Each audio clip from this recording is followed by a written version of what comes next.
توی قطعه 29 بهشت زهرای تهران قبری وجود داره که با قبرهای دیگه متفاوته.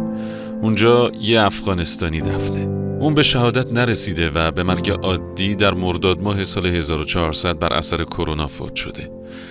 محمد سرور رجایی، نویسنده و شاعر افغانستانی که یکی از معروفترین کارهاش کتاب از دشت لیلی تا جزیره مجنونه.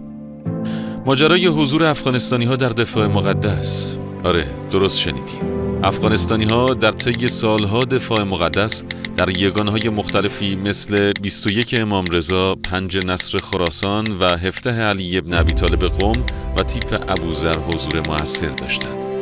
بیشتر از 15,000 رزمنده و بیش از 3,000 شهید و جانباز دارند. کسانی که برای من و شما تو ایران و این مرز و بوم و برای آرمانهاشون جون دادن و شاید از کمترین امکانات برخوردار نیستن. در بخشی از کتاب از دشت لیلی تا جزیره مجنون اومده گاهی نان نداشتیم، آب نداشتیم ولی اعتقاد قوی داشتیم. در 4-5 ماهی که در کوه دالاهو بودیم خدا میداند آنقدر سختی دیدیم که پرسان نکن. در فصل زمستان که کوهها پوشیده از برف میشد، از شدت سرما و برف گاهی برای ما غذا نمیرسید و بلوط میخوردیم. بلوط را زیر آتش میگذاشتیم مثل سیب زمینی، بعد میخوردیم. 4 ماه غذای گرم نخوردیم. هر چه به ما میرسید کنسرو بود. بیشتر کنسرو لوبیا میفرستادن. یک کنسرو لوبیا را 4 یا 6 نفره میخوردیم.